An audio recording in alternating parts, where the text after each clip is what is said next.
No longer innocent, been reborn again.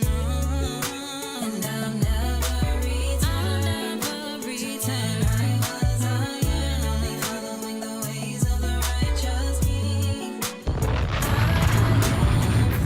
No more following Christmas and Easter, Thanksgiving, letting go of pagan ways.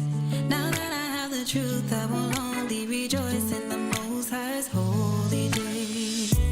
Passover, unleavened bread. Shalom, shalom, shalom, peace and blessings, family. How we all doing?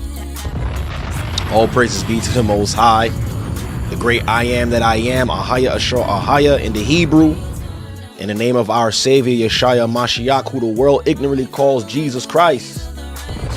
We are back. Welcome back to the Born of Levi experience here on G.O.C.C Media, brothers and sisters. Welcome back. Do me a favor on your way in, please hit that like button. And if you haven't done so already, if you haven't subscribed to this channel, please, brothers and sisters, please subscribe to the channel. Hit the bell for notifications. And share this broadcast as well. We're gonna go in right into it today, brothers and sisters. I don't want to waste y'all time. I'm not really pressed for time, but I want to be concise with today's stream, and I want to be right to the point so that way the message is not lost. Right? Y'all see the topic of discussion for today is, have we been living in fear? That is the question. That is the topic of discussion, and I'm gonna be more so talking.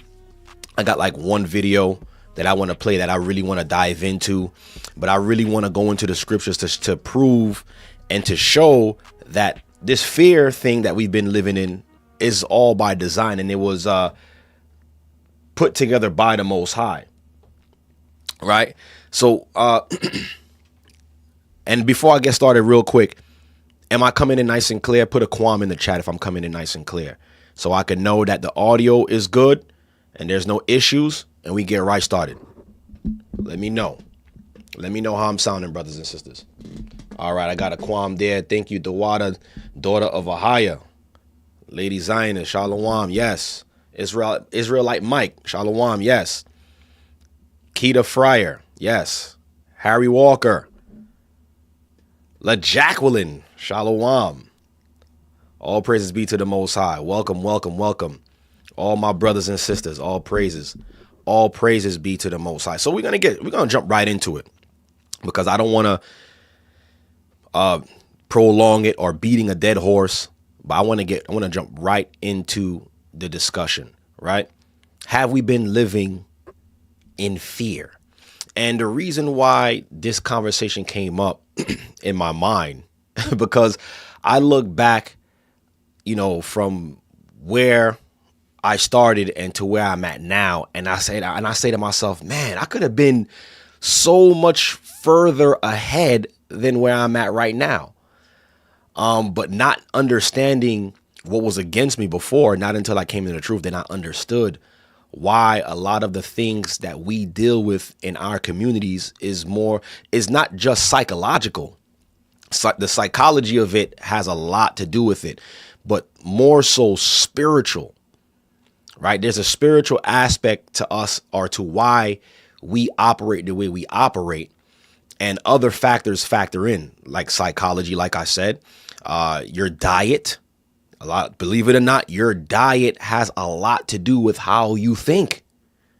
It's not by accident they put all these chemicals and these different colored dyes in our food and candy and give it to our children. There's a reason why. It's been scientifically proven that certain foods and certain food colorings causes psychological delays. Right? So, like I said, the first part of why we live in fear is spiritual. And a lot of our people don't even understand that. I look at, and I always say this, if you want to learn, if you really want to really learn and get to the bottom of certain things, or just get an insight of certain things, you want to watch your children. You want to watch how they interact. You want to watch how they talk, the things that they ask you. Listen to what they say to you. Listen to how they act when they're around their friends and all of that stuff. So I always use my children as a gauge of, I don't want to just say progression, but like how the Most High is working. Because first of all, when we look at the other children of the other nations, right, whether it be white, Chinese, Arab, they grow up to be business owners, right? They have businesses. They're in great careers. They think different. They're afforded to different opportunities more so than us, right? But they capitalize on a lot of things that's available to everybody if you just apply yourself. But it's as if from the womb they just have no fear, or they don't really necessarily factor in being a failure.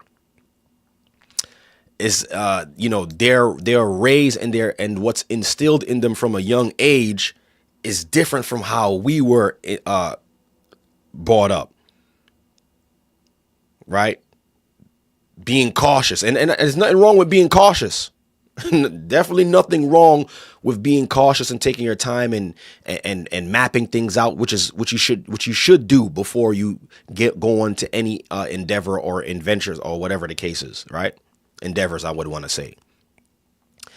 But with them, it's like they're catered or they're raised to think a certain way. And what's crazy is I see that in my sons, in the way they think. I feel like with them, they don't really have like their minds. There's no limitations in their minds. What they think, they say, I could do it. I'm just going to do this thing. Matter of fact, I'm going to just jump these flight of stairs and I'm going to be good, right? On a drastic level. But there's so many things, like when I talk to my 10-year-old and I talk to him and the things that he says to me, I'm like, yo, when I was 10, I was not talking like this. Like the way he speaks as if everything is at his doorstep right then and there. Like he could just go and go get it. But I understood and I understand that that's the Most High's doing. Y'all gotta really follow me what I'm saying. Like the way this kid talks, he talks as if he could just go outside and go get it and come back and be like, all right, I just did this. And when I'm looking at him, I'm like, yo, when I was 10, that like what the conversations that you're having with me right now, I would not even have that conversation with my parents. Or I wouldn't even think to have that conversation with them because it's not known to me. But I understand that we're living in an era of technology and knowledge, and stuff is readily available at his fingertips. And not only that, the Most High is working with them, right? So let me read this real quick, just to bring the point of what I want to talk about. 1 second, let me pull this up for you guys.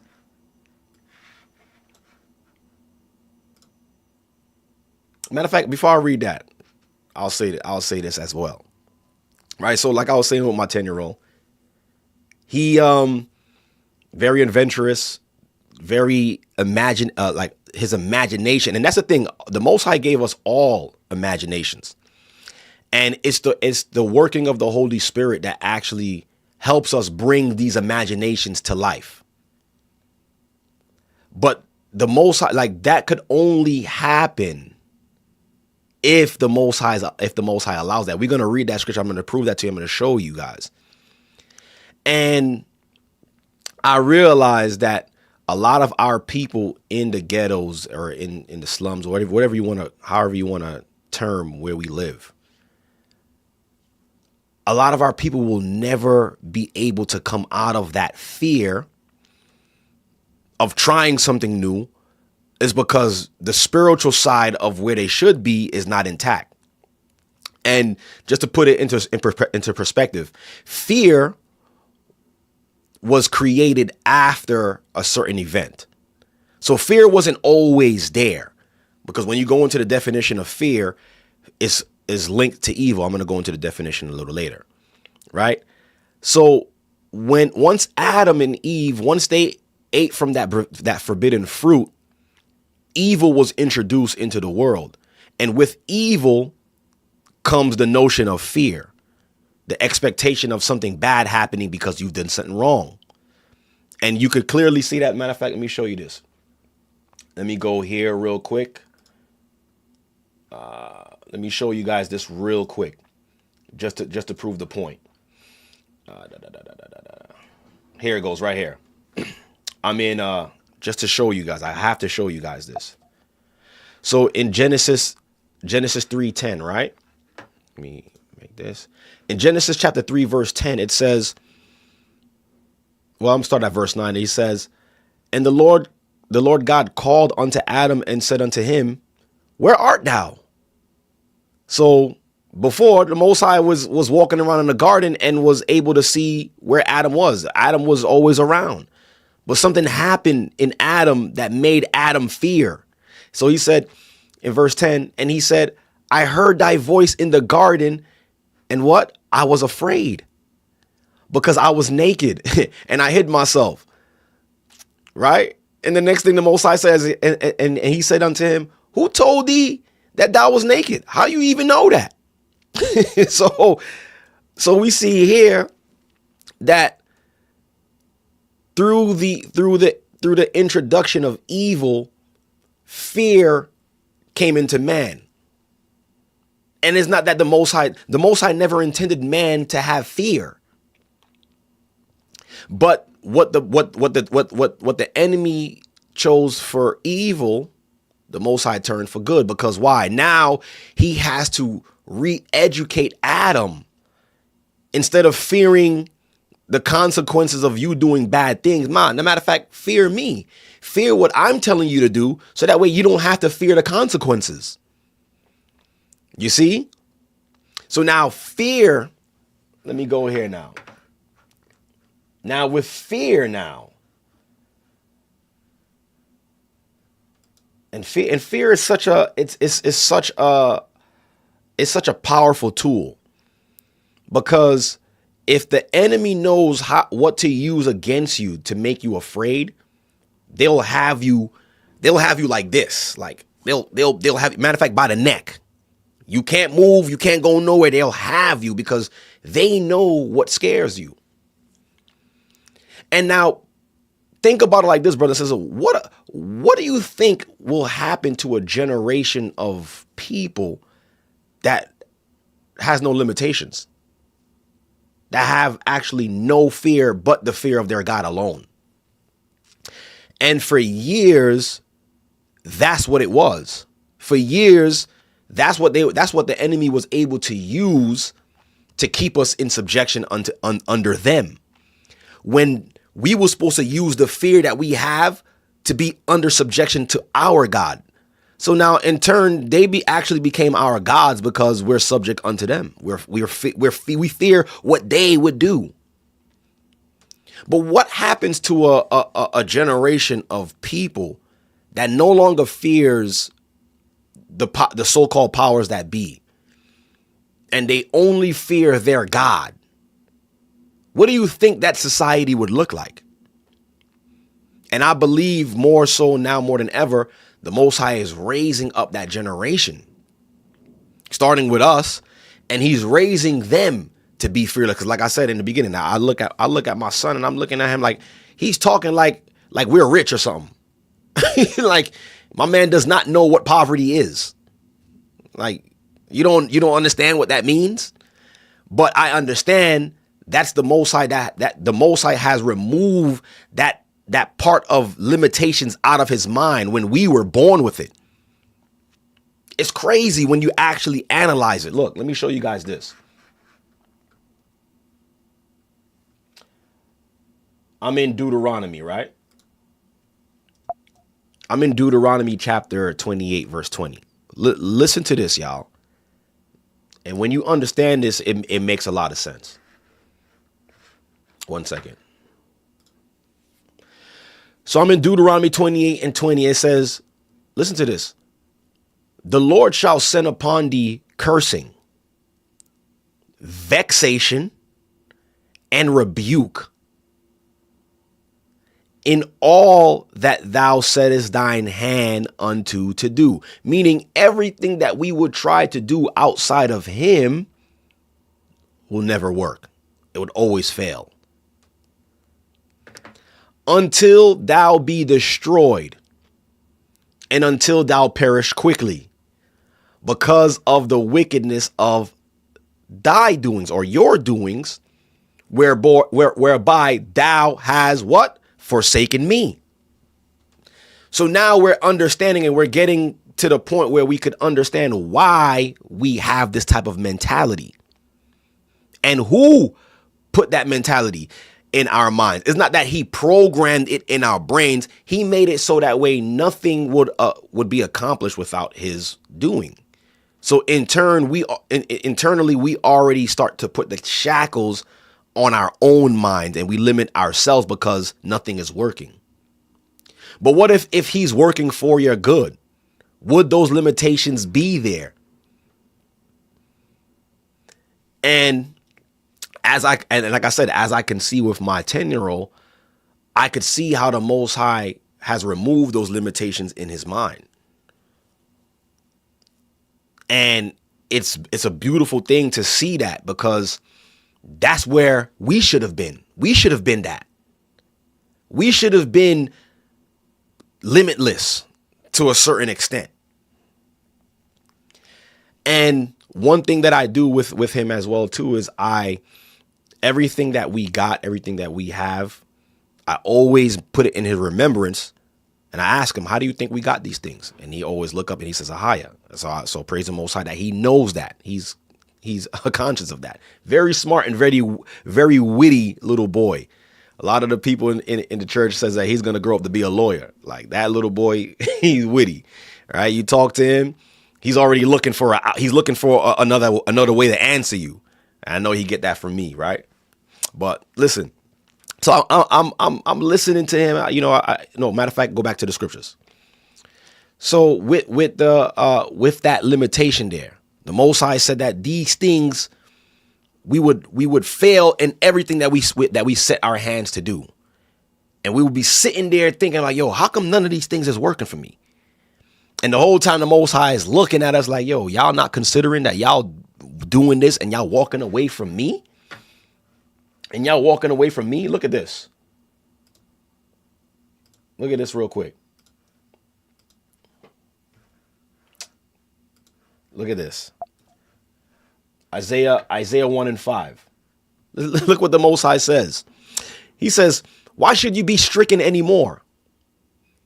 He's asking the question, why do you continue to be beaten by me? Why do you continue to take L's?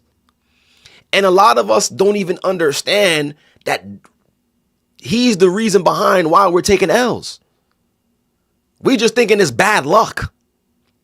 There's no such thing as bad luck with the Most High. It's either is or it isn't. Like what? He asked the question. He said, why should you be stricken anymore? Ye will revolt more and more. The whole head is sick. You don't even understand that you're sick. Spiritually and physically. We be sick. He said the whole head is sick. And the whole heart faint. No courage in you. Look, he said, from the sole of the feet or of the foot, even unto the head, there is no soundness. Meaning we don't have no sense of direction. We're everywhere. We're trying everything and failing at everything. But wounds. That's all you have is wounds there. And you picking at the scabs and you don't even understand why you have these cuts here. Keep getting cut. Where are these cuts coming from? And Most High's looking at you. You still want to be stricken? And bruises. He said, and petrifying sores.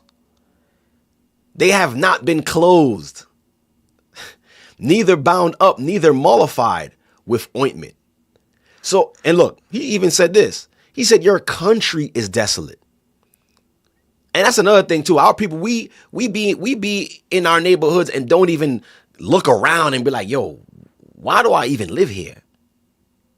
Like you're just okay with just living here. Like, how could you be okay with chaos? How could you be okay with trash everywhere? How could you be okay where you got to walk in your neighborhood and you can't even trust the people that you live around? How is that okay? But yet when someone who don't look like you come into your neighborhoods and destroy, you don't say nothing.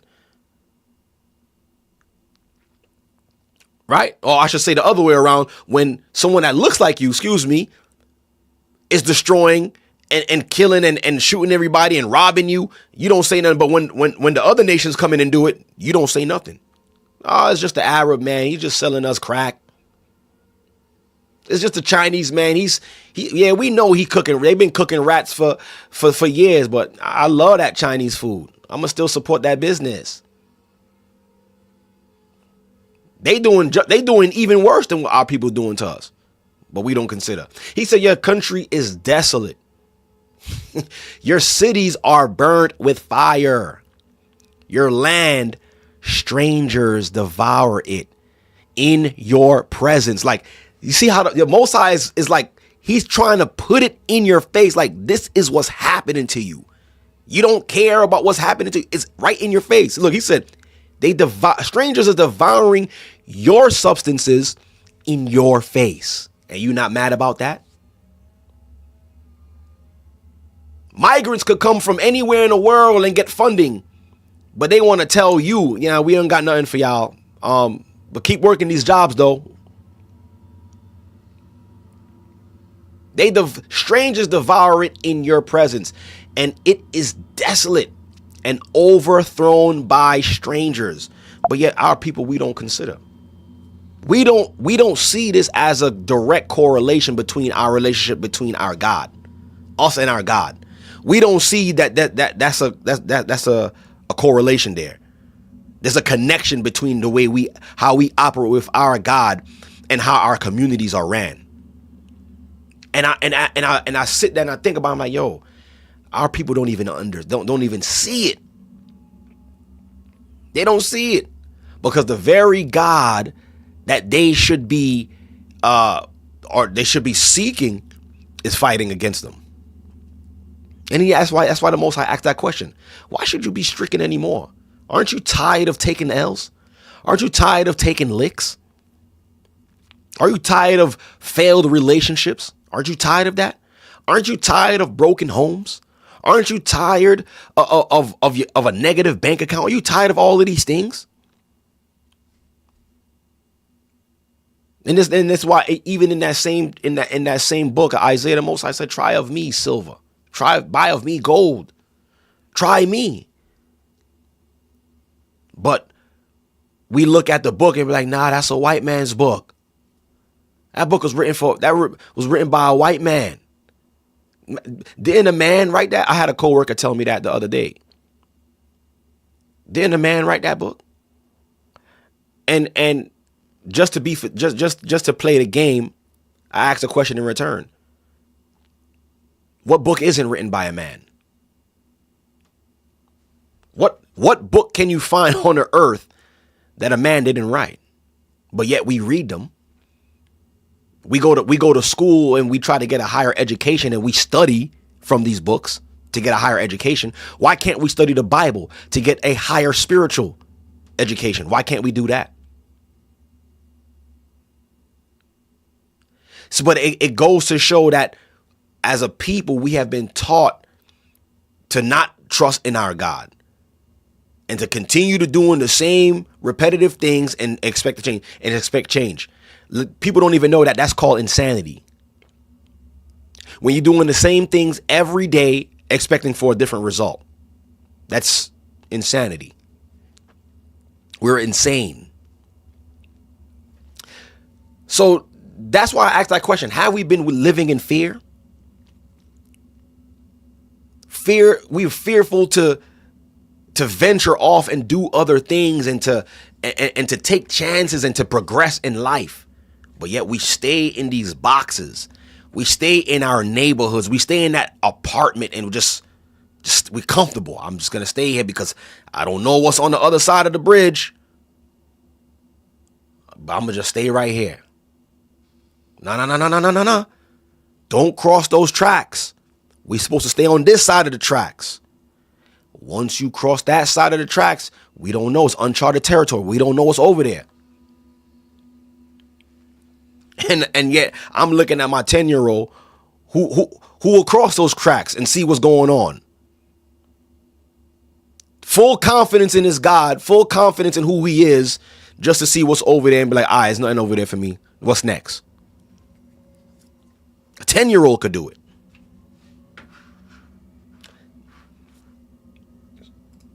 Let me play this video. And I'm playing this video because what he was saying in this video speaks to a lot of this conversation right here. Have we been living in fear? And this was from Kanye West. It's like, I guess this is like a bunch of different clips of him speaking about the same topic. But one thing I understand about Kanye West, or if I guess he want to be called Ye now. One thing I understand about him, when he speaks about his parents and how they molded him, they raised him without limitations. And I guess once he figured out that he was an Israelite, or he's from these people, we the 12 tribes of Israel, it made more sense to him why he lived a certain way. But look, let's take a look at this. I want to look at it. Maybe we maybe might be able to do the whole. Yeah, matter of fact, we're gonna look at the whole 14 minutes of it because I got some time, right? And I want you to just listen to it. And like I said, at the end of this, we're gonna read some scriptures and then we're gonna make sense of this. So, brothers and sisters, I encourage y'all to send this to friends and families who may not understand what we understand and may not know this information, so that way we could help free their minds. Because, like I said, imagine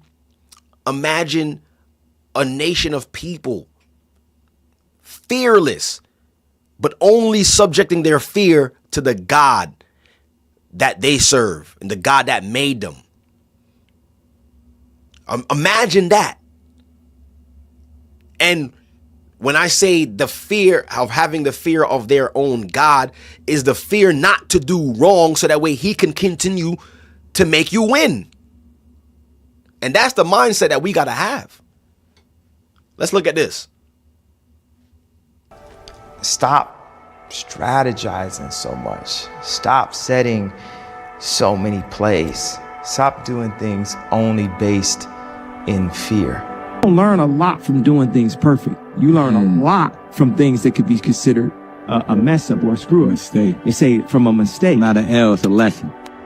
Like, the universe will assist you when you are acting in love. I tweeted this thing where I said, when you're acting in love, you're like a drop of water and you have the ocean as your army. When you act in fear, it's just you and your money. Now, you could take your money and put it in Bitcoin, put a credit form, put it in cash, or all your cash, and then stand up to the ocean, and who's gonna win? Take all your extra time out and put it towards your craft. You know, you can't just go to the movies and play basketball and do all these different things and still focus on that. If you're trying to break through, you gotta focus, like that's all you do. Because anybody that's out there doing, they know how hard it is to actually do. And I'm like a motivation of the doers. It's like, you can actually physically do something yourself too, more than just pray. And let me make that make sense, because somebody might say, what? You're not, no praying. He's saying you could actively do something, because he's not saying anything that we don't already know. The book of James tells us what? Faith without works is dead. Faith without works is dead, brothers and sisters. So you here it is, you praying for the Most High to change your situation, but are you actively working to bring forth that faith? That's what we got. That's what we gotta learn how to compute that, or how to connect that. Right? Being raised in the Christian church, faith was like a magic trick. Like it was a wait for something to miraculously happen.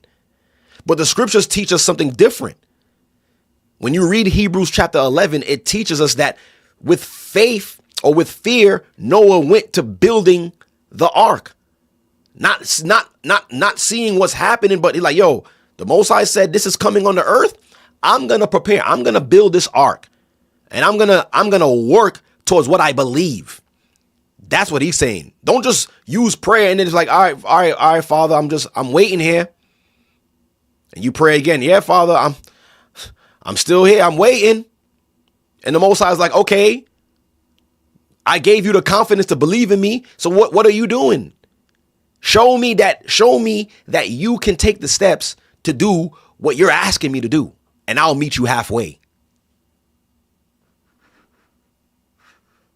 So in this mentality that's all that needs to happen, but we ain't praying our way out of prison. Mm-hmm. We ain't praying our way out of the abortion clinics.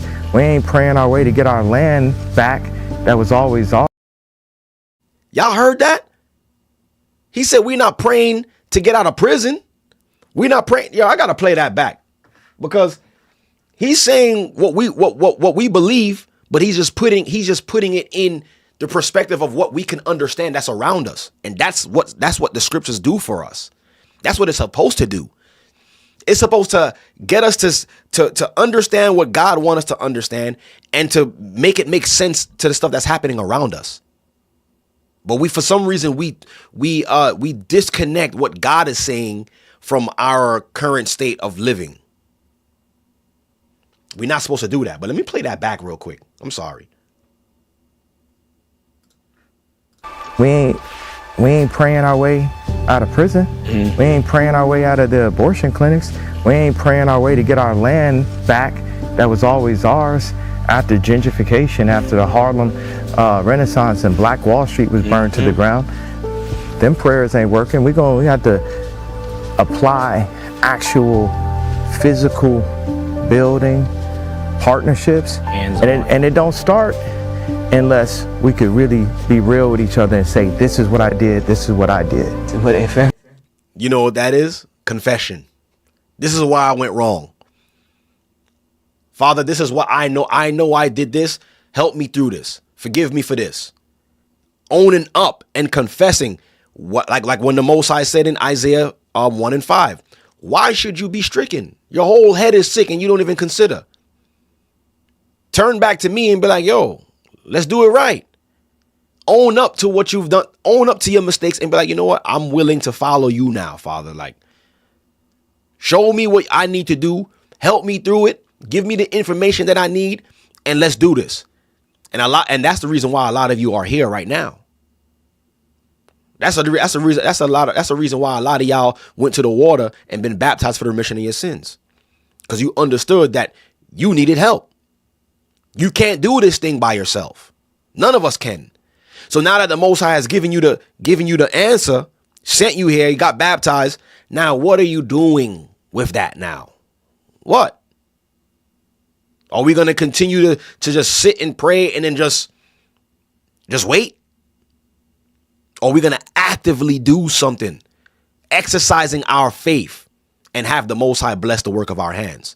Because in Deuteronomy 28, when he destroyed the works of those hands, those were towards those who did not keep his followings, did not keep his commandments. But if we're commandment keepers now, and we've been baptized for the remission of our sins, should those limitations still be there? That's the question. Everything I did failed. Just the fact that I'm willing to fail is an inspiration. People are so scared to lose that they don't even try. And anyone that wants to sit around and talk, they're taking too much time talking about it instead of getting up off there and following their dreams, because I'm here to follow my dreams. Like, everybody gonna die eventually, but I'm gonna live my entire life with zero fear. Fear of a contract, fear of perception, fear of getting my black card denied. Fear. I'm not gonna jump in front of a train. Right. Be conscious. Right. You know. Ain't nobody finna tell me shit, call me shit, tell nobody around me shit, play with nobody around me. None of that. It's straight from Pink Polo. I got a chip on my shoulder. I'm the lawyer from Carlito's Way. You know, I'm fried at this point. Every label, every contract, like any type of phone calls, we number one. I always felt like I could do anything. That's the main thing people are controlled by. Thoughts, their perception of themselves. They're slowed down by their perception of themselves. If you're taught you can't do anything, you won't do anything. See? We put these limitations in our own minds because of the circumstances. But what happens when the Most High, when he removes those circumstances? Should those limitations still be there? And going back to speaking, when I was talking to my coworker, right, about just believing in the Most High and relying on Him. My coworker came back to me and was like, "Yo, I don't think I could do this. I don't think I'm ready for this."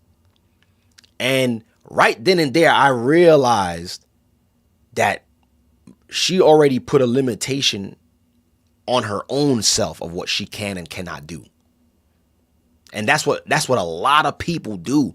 A lot of people tend to put limitations on their own minds before they even pick up the pencil and write. So she said this to me, and I looked at her, I'm like, yo, give yourself a chance. At least try to see if you can't do it. And my next question was like, yo, which one of the 10 commandments you cannot keep? And brothers and sisters, I challenge y'all, if y'all talking to somebody and then it goes the godly route and you start speaking about the Bible and they don't believe really, or whatever the case, or they're atheists, whatever the case is, ask them that question. Show me which one of the 10 commandments that you cannot keep, and then we'll start there. If you could just show me which one of the 10 that you can't keep, then all right, we'll talk about it. But show me right now which one of the 10 that you can't keep. And is the psychological limits that we have in our minds that say, oh, I can't do this, or I don't think I can do it. You didn't even try. You didn't even lace up your sneakers to even run. You didn't even do that yet. I was taught I could do everything. And I'm Kanye West at age 36. So just watch the next. Yo, you see what he said? He said, I was taught that I could do everything. But guess where that came from? That came from his upbringing. That came from when he was a child, how his mother poured into him, how his father poured into him. So now this is showing us that we must do the same thing with the next generation. We got to pour into them and tell them there's nothing that you can't do. And that's how I talk to my kids. I'm like, yo, you could do anything. You could do anything you want to do. Right. One thing my son asked me as well is like, yo, will we get superpowers when Yeshaya returns? I was like, yes, we will have superpowers. I tell them that. Like, because I don't want them to idolize these Marvel characters or whatever superheroes is out there. I want them to understand that, yes, you are a superhero too. All right. Sometimes you gotta aid your children's imagination, right? And direct it the right way. Next 10 years. It ain't that I feel like a slave. We are mentally enslaved. I gotta play that back. He's hitting so much points.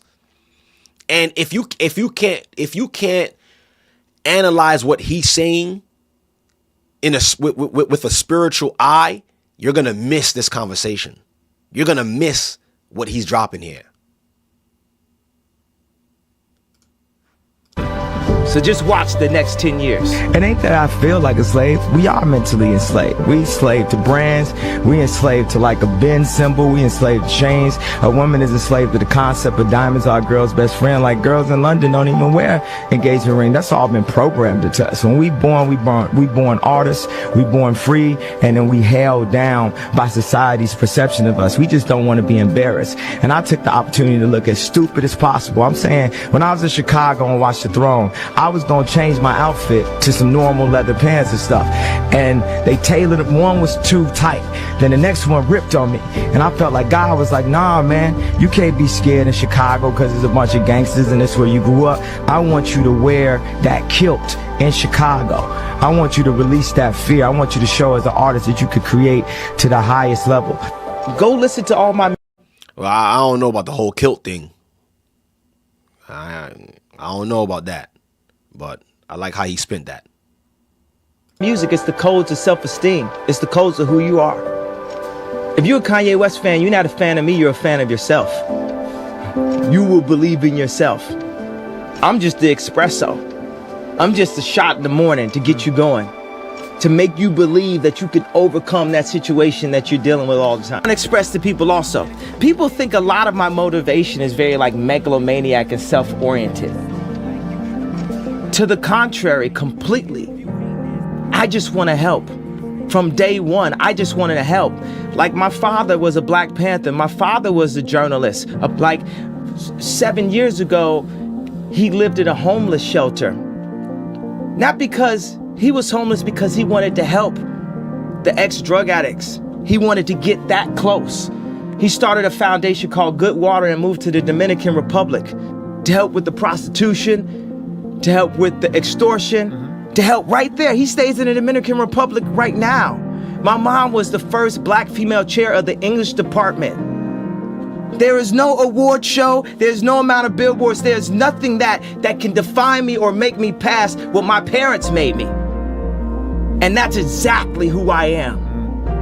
I believe we're...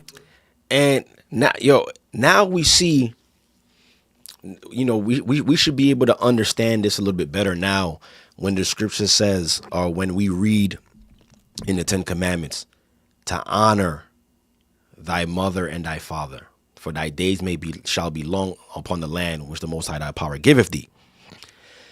That honoring your parents will help you. It basically shapes the rest of your life, and actually brings forth prosperity with that. Just by honoring your parents and following their steps and allowing them to pour into you, and really being a vessel and letting your parents pour into you to become the person that they see you to be. It's only going to help you. It's only going to benefit you. And a lot of people don't understand that a lot of their blessings and a lot of their trials and trauma comes from the dishonoring of parents. A lot of people don't even equate the two because they don't know how to equate that. So people who have daddy issues, mommy issues, whatever issues it is you have, those type of people, when you speak to them, a lot of areas in their life won't progress. And the only reason why I could talk like that, because I used to be in that category. I used to be in that category, right? When it came to how I viewed my dad, right? A lot of people don't know this about me, but I wasn't raised by my biological father, right? And I never knew him, to the point where I resented him. I for some reason I built up this I know where it comes from. It comes from not wanting to feel pain. So you built up a sense of hate or resistance, like, yo, nah. I guess it was a Brooklyn mentality thing, where it's like, yo, I built up this tough exterior, like, yo, nah, nothing fazing me. And every time he was mentioned, I didn't want to hit like, yo, that's not my father, that's your father. I don't know what you're talking about, right? But that was only there to shield the pain that I had, and I know where that come from. But it's not until I released that and I forgave him for not being in my life. It's not until that point when my life did a 360. Brothers and sisters, I'm not even lying to y'all. This is no cap. I'm a living testimony of understanding the power of honoring your parents. And I didn't understand that my dishonor to my biological father which I never knew, by the way, right? My dishonor towards him was affecting every area in my life. It is not until I released that and I forgave him for that, and I speak proudly about him now, is now I see a lot of things in a lot of areas in my life which was in shambles fixed, because the Most High, he's not a liar. He's not a liar. So if you having issues with your parents, which first of all, you shouldn't have issues with your parents because they made you. They created you. But if you are having issues with your parents, you're not in the right because you're not talking to them.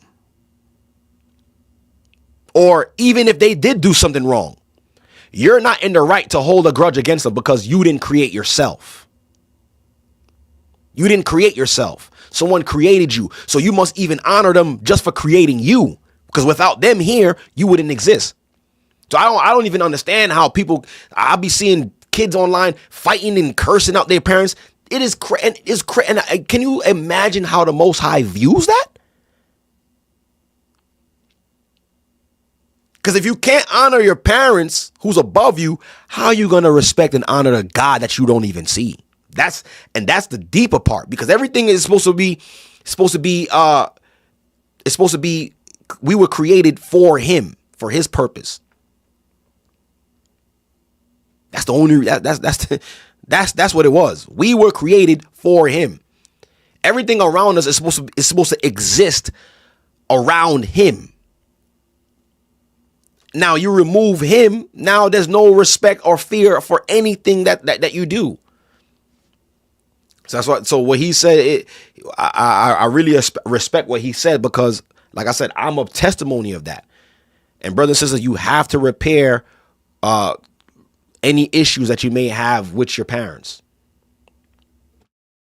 In the movie, I believe we're in the game. We're in like Grand Theft Auto. It's just too many things that align, and we can terraform. What we can do is be like, if your Grand Theft Auto character just started redesigning the world himself, like painting his own world. We have this opportunity to make life as fun as these second lives. But I wanted to take this step to say, we got this new thing called classism.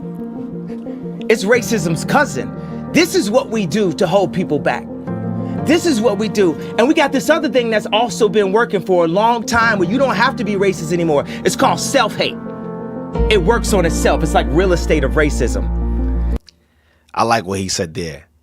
The new form of racism is now classism. They've put us all in different classes to put us against each other. I like that. And it's true. We living in that kind of society. Where just like that, when someone comes up and says something like, I am a God, everybody says, who does he think he is? I just told you who I thought I was, a God. I just told you, that's who I think I am. Would it have been better if I had a song that said, I am a nigga? Or if I had a song that said, I'm a gangster? Or if I had a song that said, I am a pimp? All those colors and patinas fit better on a person like me, right? But to say you are a God, especially when you got shipped over to the country that you're in and your last name is a slave owner's. How could you say that? How could you have that mentality? And they don't like that. They don't like the fact that we're starting to fear something outside of them. Like, we brought y'all here. Y'all were slaves. Now you thinking more than a slave? Like, what? And I like how he coined that when he said in this song, I am a God. So would you rather me say I'm a nigga instead? Would you rather me say I'm a pimp or I'm a hoe? But they okay with us coining us or giving us those phrases, because it does not exalt us beyond their control. But now you saying you're a God. Now we're actually saying we're above you. They can't have that. I like the way he phrased that. I'm working on more kids, but with them 4 kids right there, it's like the first 2 got to see and know they daddy. They got to know a black person that wasn't only an employee. That dynamic is so, the effect that it has on the meta stage of stage of a child's life between 5 and 12, to only see your color as an employee and never see your color, because you're taught the color in the school.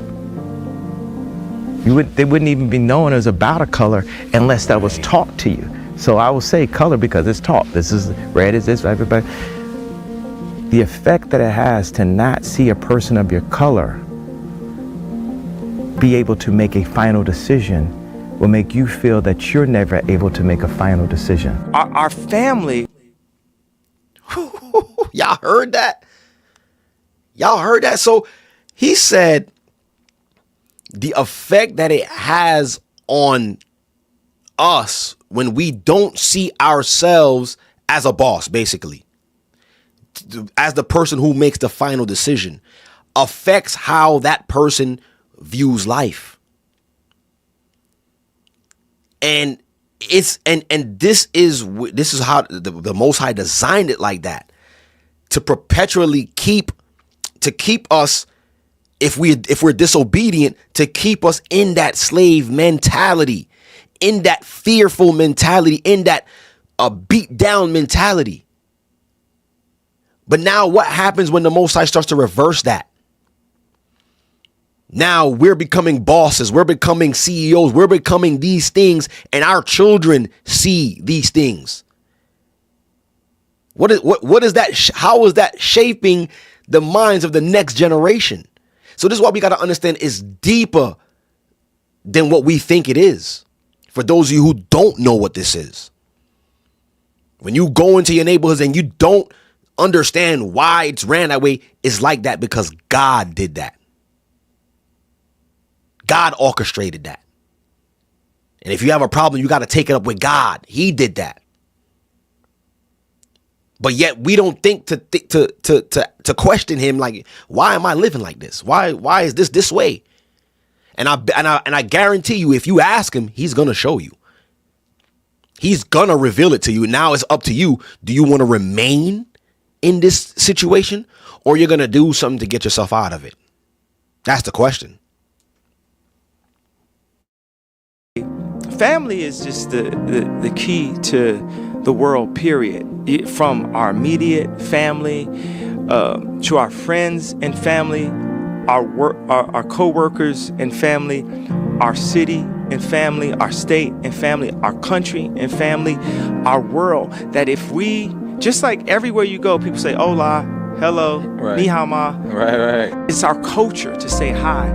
See, our culture, the culture of humanity, needs to be family, a culture of family. But the design of our cities, the design of our schools, there's a lot of things designed for us to that are designed to not promote family. They're designed to create.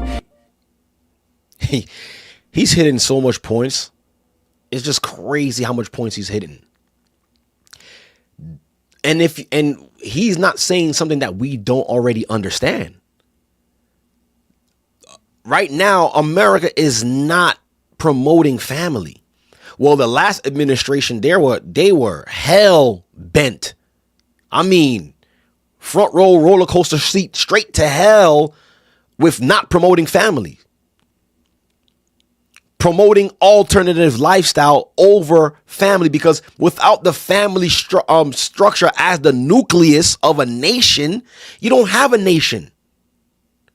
And every nation in the world understands that, except for here, for some weird reason. You cannot remove the nucleus of a nation, which is the family. So it's supposed to be God, family, then nation. You strip the family from the nucleus of that, you have nothing. You have no God, because your family is supposed to represent the image of God. So if you take that, you have no God. So you have no God, then you have no nation. So if you have no nation, then what good is this place for? stubble, kindling. That's what it's made for. And a lot of people don't even understand how spiritual life is. We so focus on how the physical works, what you could feel, what you could taste, what you could see, what you could buy, but none of us is understanding the spiritual aspect of why we exist. Life is way more than a one night stand. Life is way more than going out on a date, going to a concert. It's way more than that. But we've been programmed and separated through classism to not see that. But now what happens to a generation that sees that now and that understands the importance? Yeah, matter of fact, I ain't working this job. I'm gonna create my own jobs. And right now, that's what we see happening with America right now. America was built off of free labor. Now, what happened when the people that you was getting the labor from no longer wants to work for you? You got to bring in other people now to replace the useless eaters. Separation. Right. And in that separation, there's capital opportunity. Mm-hmm. There's someone's lonely, has to go to the bar. Someone misses their friends, has to go to the club. People say, I feel closer to God when I'm at the top of a mountain. I feel closer to God when I'm on my knees talking to my children. The lower we get, the closer we get to God. We are earthbound creatures. We gravity. No. I had to drop that for that. Did y'all hear that? Did y'all hear that? I had to drop a bomb on that one. Oh my goodness. Oh my goodness. Hold on. Here it goes. The club. People say, I feel closer to God when I'm at the top of a mountain. I feel closer to God when I'm on my knees talking to my children. The lower we get, the closer we get to God. We are earthbound creatures. We gravity bound. The fastest jet goes Mach 3. The fastest sled goes Mach 6. But if you look at how politics, just general unhappiness, misery, control, the speed that contractors go, the farmers that wouldn't finish the farm, the way we are with each other, it's why people feel like, look, everyone's going to go into like this Ready Player One, Second Life. I just wanted to highlight what he said. He said the lower we are, the closer we are to God. And it goes right into the scripture when the Most High said, God resists the proud, but he lifts up the humble. And I believe that our first life can be just as imaginative, and it will be.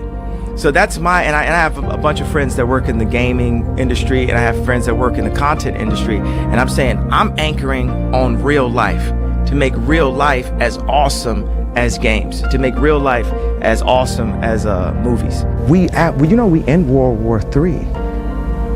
Instagram is World War III. It's digital. We exist in the mental and the meta. We have a famous one. Instagram got your bit. You know what I'm saying? We already existing in World War III. It's a digital meta mind war of perception, cancellation, this many numbers. Oh, it's a rap. They touring ain't doing good. Let's turn down they touring. Let's turn this down. Oh, we like this artist now, we can turn this down. Like, you know what I'm saying? Right, and this one we can turn up. And everybody's like, well, I want you to be smile in your photo. Nigga, we are in war right now. 50% of black deaths is abortion. We kill ourselves. That's psychological warfare. We don't buy no land. We doped out, we fried out. Everything that we promote is about the destruction of what we're doing. We are at war. Woo. listen, y'all gotta hear what this guy was saying, man. He said, we at war, we don't even understand that. It's psychological. We off ourselves, he's saying. 50% of black deaths, he said, is abortions. 50%, that's half. That's half. The rest be black on black crime, sicknesses. I would say like probably 5% of that is natural causes. It's crazy. Matter of fact, I'm gonna put the link to this actual. I'm gonna put the link to this video in the chat so that way you guys could go and look at it yourselves too. You know, very inspirational, right? But like I said, we got to be able to look at these, look at what he's saying and compute it spiritually, because he hit a lot of points. And like I said, I put it in the chat. Go take a look at it, right, on your own time. But we're going to continue, but we're going to take a break real quick. I got to shout out my sponsors and all of that. We got to do that. So here's a word from our sponsor. Are you tired of reading the Bible and not really understanding what it means? Yo, you know you're reading the book upside down? I need a teacher. I got the perfect solution for you. The Hebrew and Bible Academy got you all covered. There, you'll learn the original Hebrew language with Elder Lawya, groundbreaking news from around the world with Elder Rawchaa, and all new up-to-date lessons, including ancient history with Elder Rawchaa. Visit us at historytimes.org and enroll there. The Hebrew and Bible Academy. You're invited.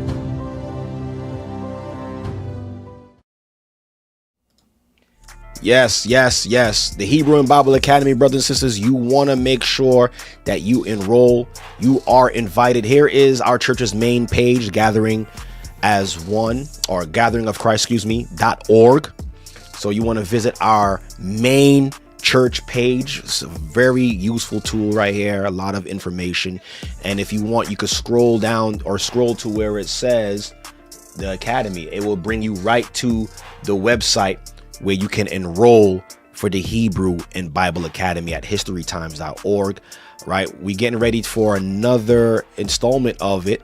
The new Hebrew and Bible Academy will be starting soon. I believe this week we're going into week 10. It's not too late to still enroll. You can do it all early registration as well too. So you want to visit there, historytimes.org. Even if you would like to sponsor somebody else, you can do so. You can sponsor somebody else. When you click to enroll, it gives you all the information on the website on how to do so. So you want to make sure that you guys visit historytimes.org. All praises be to the Most High.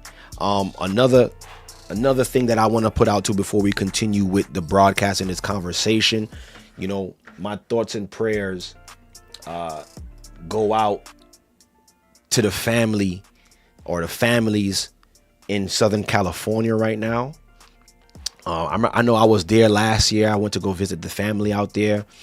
I pray that everybody who's on the West Coast and SoCal or Southern California is safe. Let me know in the chat if you're in that area, how things are. But it's crazy what's happening over there. And a lot of people are saying it's even strikingly familiar to what happened in Maui.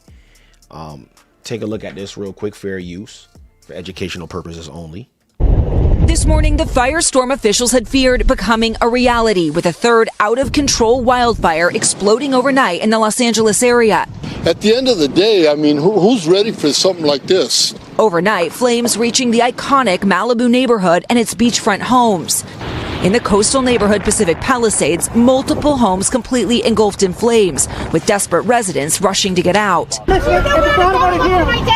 Planes flying above the area, capturing the massive reach of the inferno. The fire jumping Pacific Coast Highway, burning all the way to the ocean, even threatening the famed Getty Villa Art Museum. And two more fires igniting overnight, spreading to Pasadena, where this Jewish temple erupted in flames. It's like a bad, horrific dream.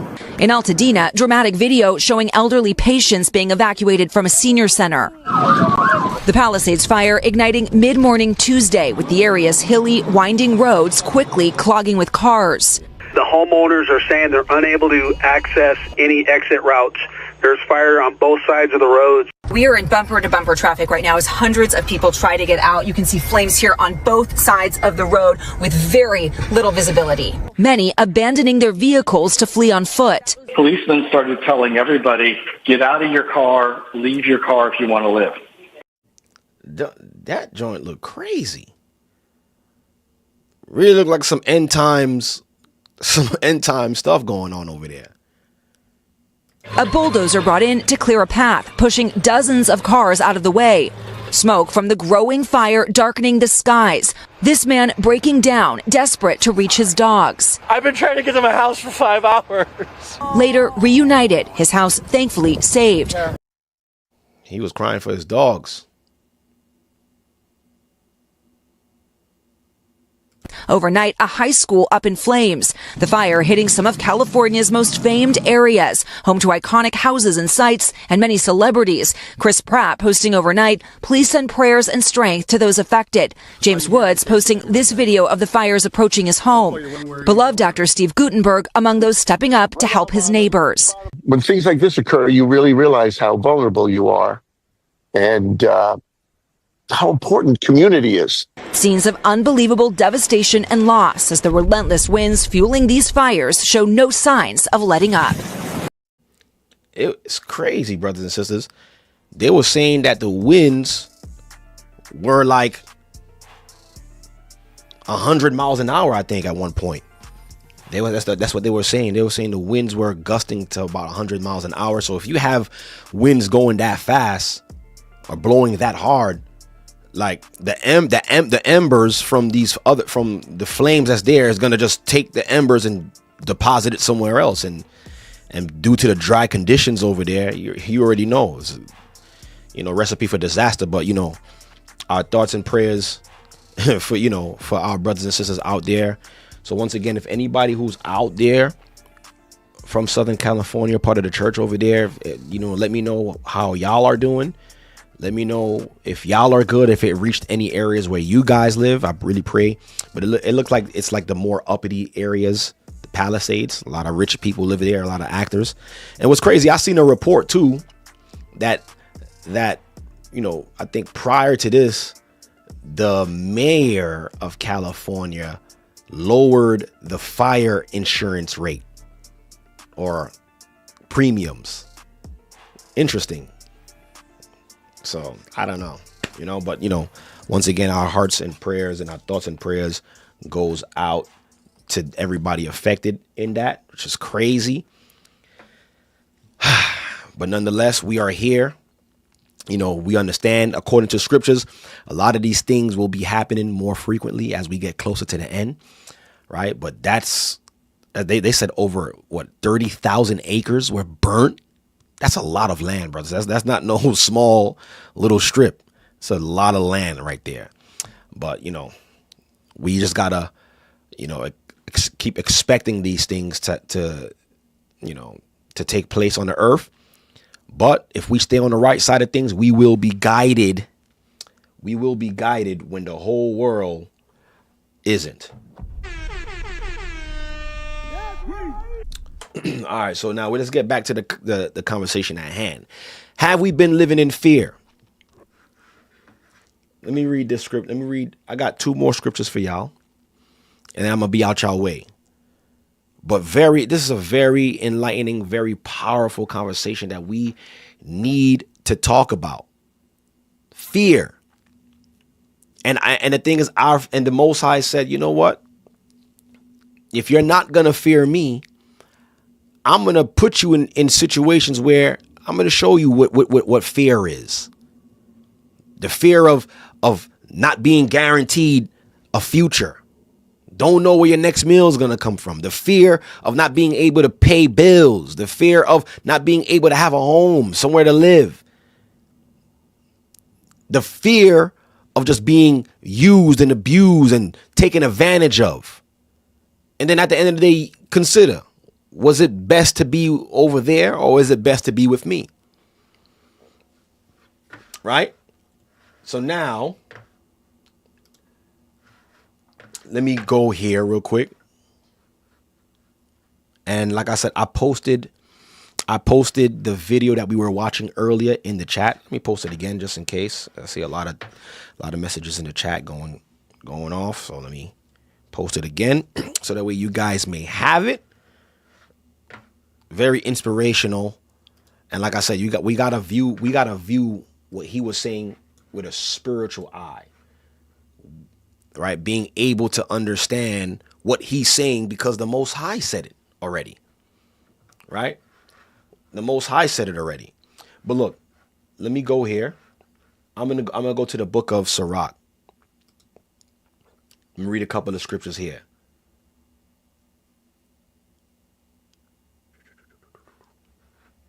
Right?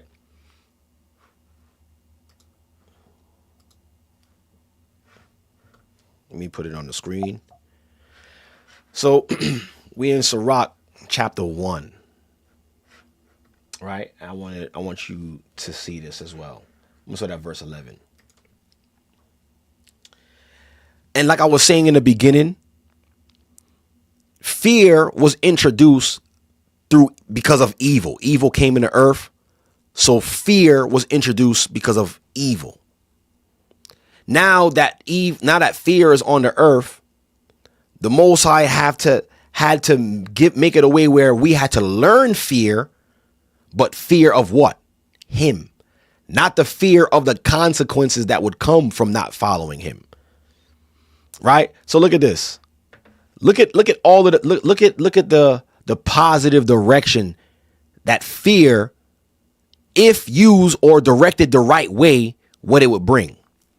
So Sirach 1 verse 11 in the Apocrypha, right? For those who's probably brand new and don't know what the Apocrypha is, the Apocrypha was part of the original King James Version Bible in 1611.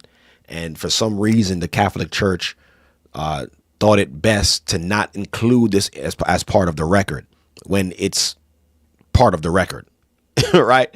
So Sirach or Ecclesiasticus chapter 1 verse 11, it says, the fear of the Lord is honor. You see that? The fear of the Lord is honor and glory and gladness and a crown of rejoicing. It says the fear of the Lord maketh a merry heart. Why would the fear of the Lord make a merry heart? Because why? The Most High is ensuring that whatever it is that you're setting your hand to do will prosper. And vice versa, in Deuteronomy 28, he said, if you didn't follow me, this is what I'm going to send to you on your behalf. It says, the fear of the Lord maketh a merry heart and giveth joy and gladness and a long life. I'm going to show you, or the Most High is going to show you how it brings a long life. Look, whosoever feareth the Lord, it shall go well with him at the last, and he shall find favor in the day of his death. To fear the Lord is what? Is the beginning of wisdom. And last week we were speaking about how the rise of AI will remove wisdom. So we're not learning to fear the Most High. We're learning to fear what AI is teaching us rather than understanding what the Most High is teaching us.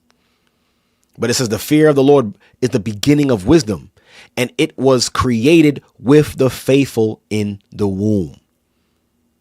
Yes, the Holy Spirit was in the womb with us when we were created. Look, she hath built an everlasting foundation with men, and she shall continue with their seed. To fear the Lord is fullness of wisdom.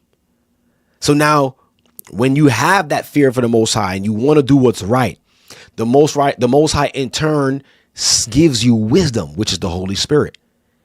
And a lot of people don't understand how important the Holy Spirit is. This chapter is going to explain to watch. Look what she does. She filleth all their houses or all their house with things desirable, and the gardeners with her increase. So she'll make sure that your house is in order. Pleasant things, It's not chaotic, not a mess, not upside down. She'll even make sure your garden is pleasant. Look, the fear of the Lord is a crown of wisdom. But the thing is, let me go back to verse 17. The way she does that is she will put it in your spirit and your mind to do these things. She'll unlock that part of that imagination. Remember that's what I was talking about earlier? That part of your imagination. She'll unlock that and allow you to bring it forth in the physical. That's what she does. It says, the fear of the Lord is a crown of wisdom, making peace and perfect health to flourish, both which are the gifts of the Most High. So to have her is actually a gift. And it enlargeth their rejoicing that love him. Wisdom raineth down skill. You see what she does? This is why the fear of the Lord is very important. What she does. Wisdom raineth down skill. So remember what I was telling you about your imaginations, like, yo, I could think I could do this. And you just do it. That's the Holy Spirit. You know how many projects I've done around here, around the house, or just even on my own time? I have no training whatsoever how to do it, but I just use my imagination. I watch a couple of videos here and there, and boom, you got it done. That's her. That's wisdom. Wisdom reigneth down skill and knowledge of understanding, standing and exalteth them to honor that hold her fast. So people will honor, people will exalt you and honor you, like, yo, how you did that? Yo, the Most High, right? It says the root of wisdom. Here it is now. If you want to obtain this, if you want to have skills unimaginable, you want to have understanding beyond understanding, it says the root of wisdom is to fear the Lord. That's where it starts. And this is why I was saying in the beginning of the broadcast that our people don't even factor in the fact that they're in ruin is because the God that they're sinning against is fighting against them. And that's the reason why your neighborhoods is chaotic. That's the reason why a lot of us work dead end jobs. That's the reason why you're on welfare. You're on all of these things and you accept it. Trash everywhere and you accept it. You think it's normal. You walk into the elevator, y'all peeing in the elevator, y'all doing all type of madness in there, throwing trash out the window, and you think that's okay. Wisdom is not there. She not there. She not helping y'all understand that this is chaotic. It says, the root of wisdom is to fear the Lord, and the branches thereof are long life. And how do you gain long life? Right? By watching what you eat, exercising. And shout out to Elder Rawchaa who did a great broadcast.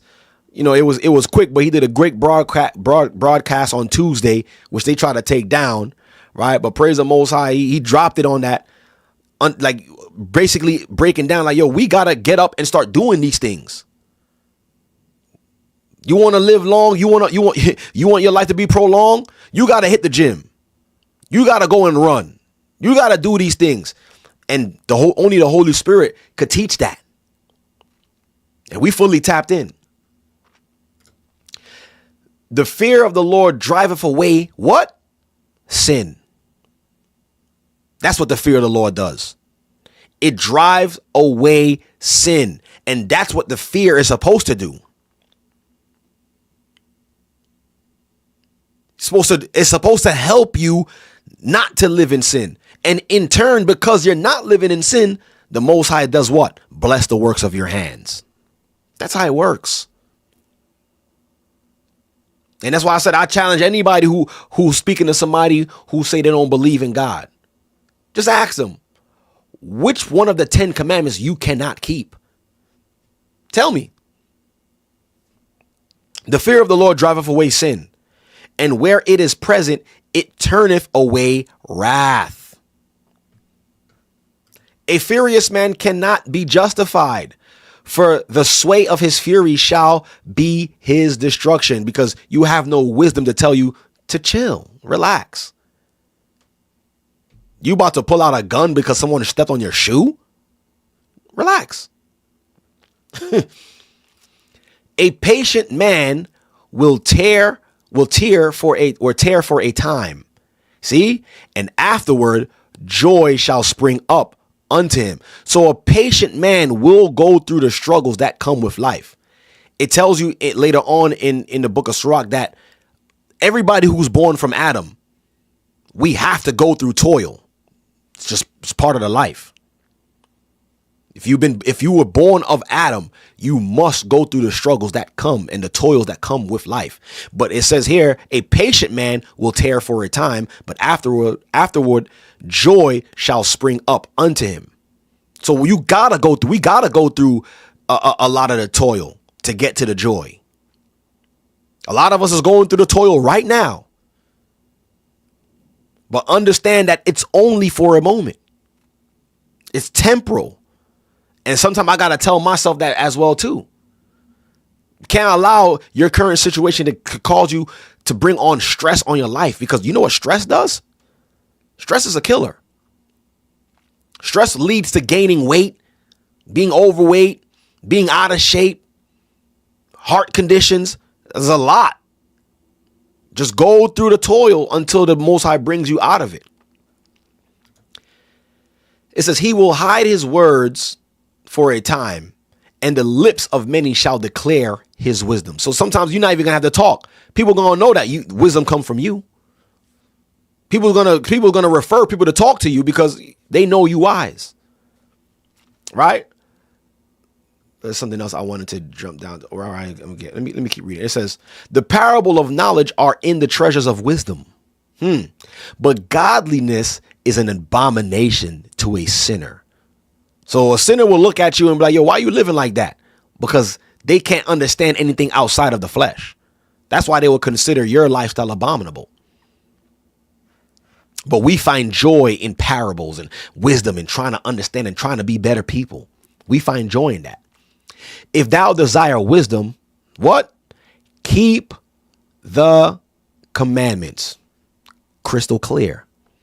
And that's the question. Which one of the commandments that you cannot keep? And the fact that you ain't keeping the commandments, I can see why your life is the way it is. You just don't see it. It said, if thou desire wisdom, keep the commandments. And the Lord shall what? Give her unto thee. Now you'll be able to have these skills and work out your imaginations and bring it to life and prosper through the works of your hands. Because why? Now she's working with you. And I know a lot of y'all understand what I'm saying here. I know a lot of y'all do. A lot of y'all are witnesses of what she could do. For the fear of the Lord is wisdom and instruction. That's how we show the Most High we fear him. By being able to follow instructions and trying to obtain wisdom. Faith and meekness. Faith is not just you sitting there waiting for a magic trick, but you working towards your faith. And that meekness, humility, are his delight. Most High hate the prideful. Those who boast. Oh, look what I got. Look what I could do. Look at this. Y'all, you ain't got these.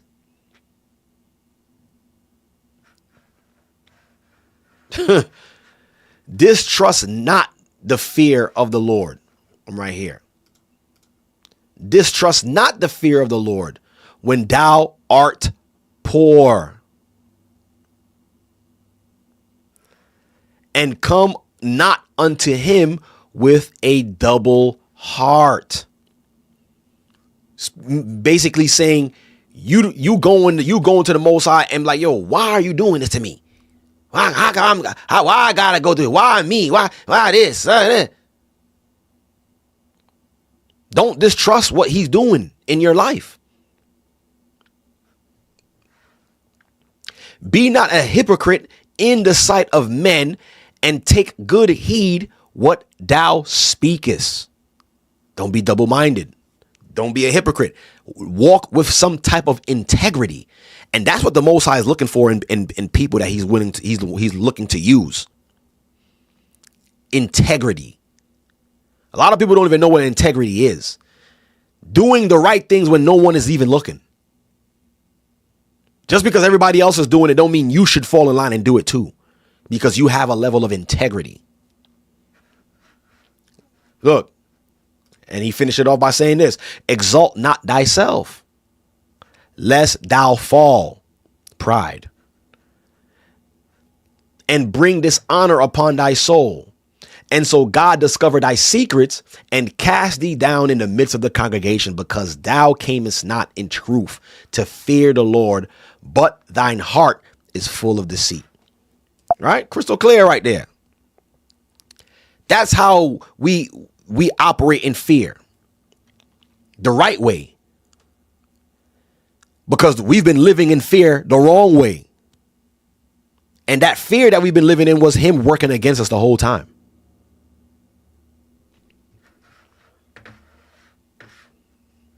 I know I was supposed to be out of here by 1:30, but I got one more thing to read with y'all.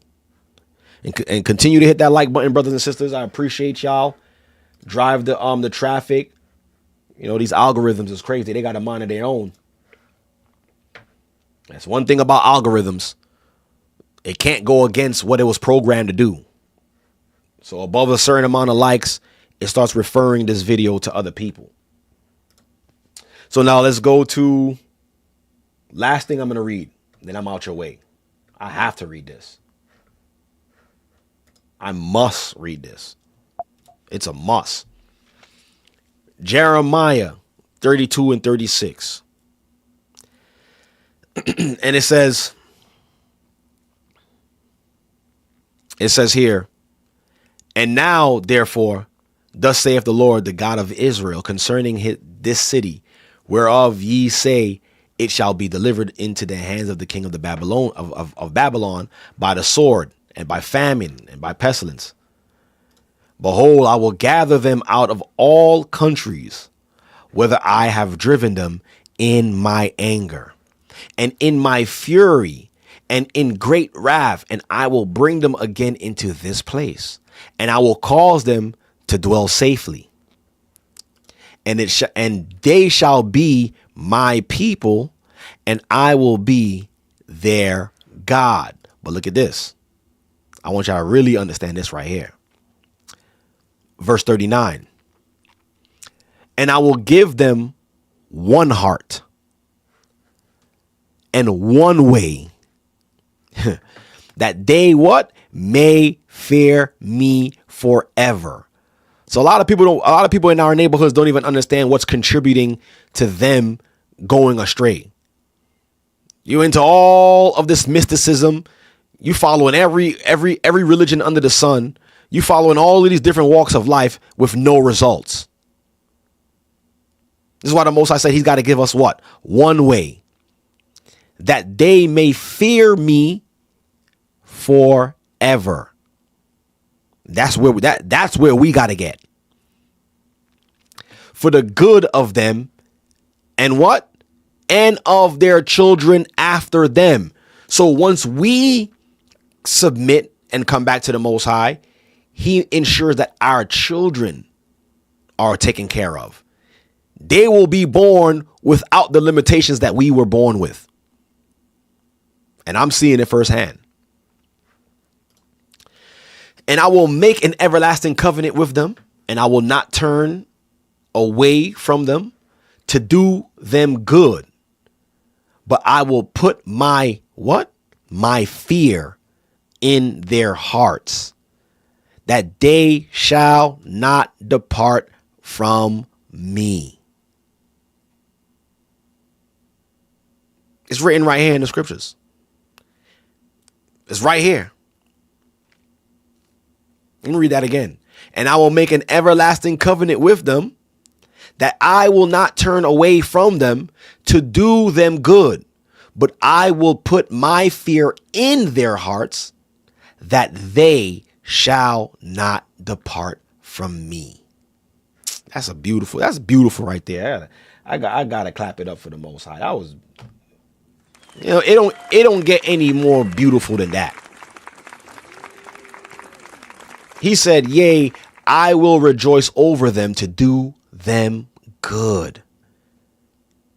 And I will plant them in this land assuredly with my whole heart and with my whole soul. Like the Most High is longing to bring us back there. But there's a purge that we got to go through in order to get there, brothers and sisters. Y'all got to go through the purge.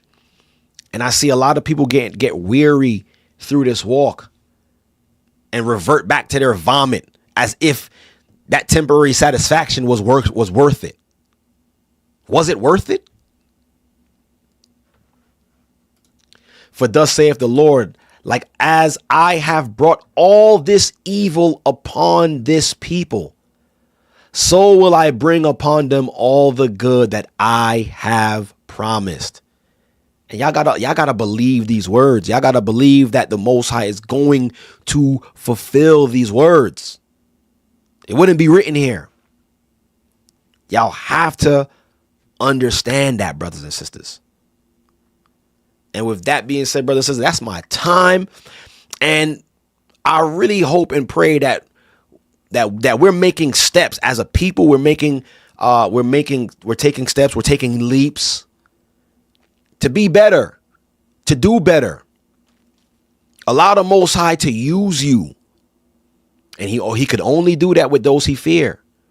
And I'm telling you, brothers and sisters, what you will be able to accomplish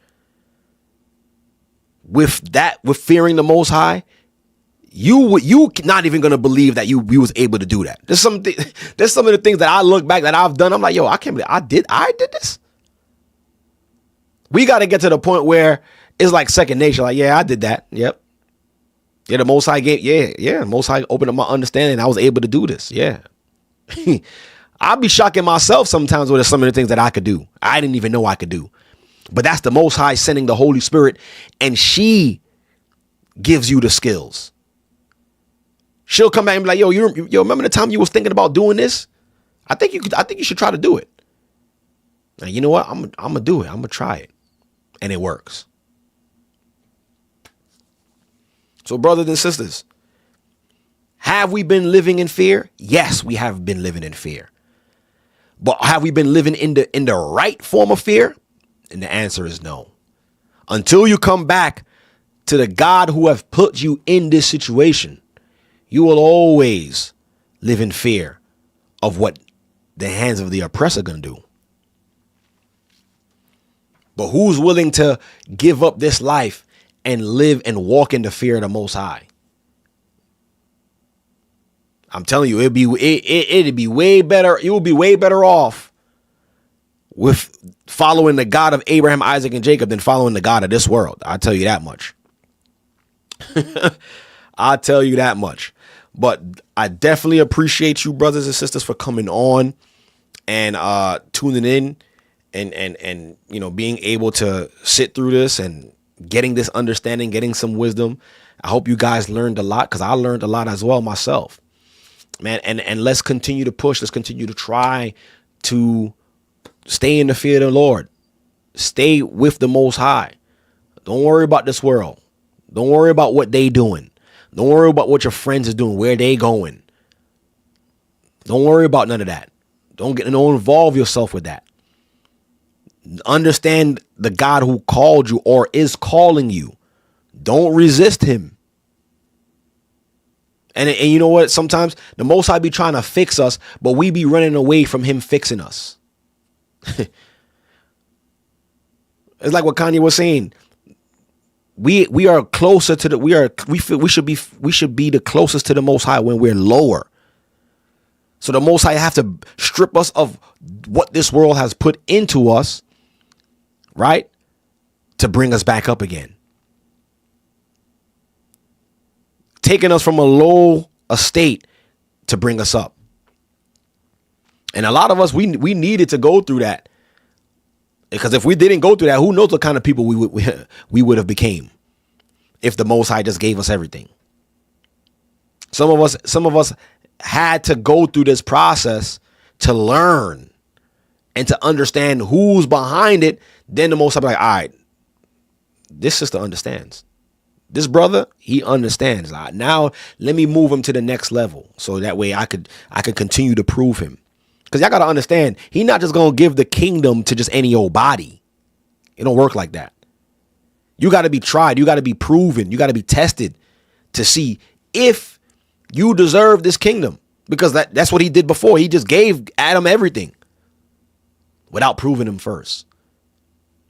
So we the new Adam in Christ. All praises be to the Most High. I appreciate y'all. Thank y'all for coming in. Right? But like all good things, this good thing must come to an end. And I thank you. I appreciate you guys. You could be anywhere in the world, but you're now tuned into the Born of Levi experience. Yes, thank you all for coming in. I'm your host, Deacon Hazak, once again, here on G.O.C.C Media. Thank you guys for coming in. And don't forget to check out our other broadcasters throughout the week, brothers and sisters. We have Elder Rawchaa on Tuesdays, Elder Rawchaa on Wednesdays at A Gathering 144 on YouTube. We have myself, which is today. And we have Elder Ramar on Fridays, for, brothers and sisters. So please tune in to all of the broadcasters. We also have the Sabbath lessons on the Shabbat on the main page, A Gathering 144. And we also have the Academy. Every day is filled except for Monday, right? So, brothers, you got way more than enough ammo to help you stay in that fear of the Lord. You just have to do the rest of the work. You got to do it. You got to push yourself. You got to try yourself, right? To see if you could do it. Give yourself a shot. Give yourself a chance. Don't say you can't do it before you even try it, right? And that's my time. That's what I have to say to y'all today. Until next week. Oh man, I'm also even thinking I may we'll see. I don't know yet, but I may have to start doing pre-recorded stuff in a little bit. I don't know. I still want to be live, but my work schedule is it might be rocked upside down for a little bit. I know I'll have time. I'll have some time off when the baby is born. But then after that, it may have to go to pre-recorded stuff. I'll keep y'all posted, but nonetheless, it's still going to be the same spirit that's on the broadcast, on the live. Still the same information will be coming forth. The same guidance, the same spiritual edification will still be there, whether it's live or pre-recorded, brothers and sisters. So with that being said, bless y'all. I love y'all. Stay prayed up and sin not, so that way we could eventually see Zion. So that way we could eventually show the world what a nation looks like that is fearless and only fear their God, right? Shalom, peace and blessings. Love y'all. I'm out of here. Bless y'all. Have a great week. Have a great day as well, too. Bless y'all.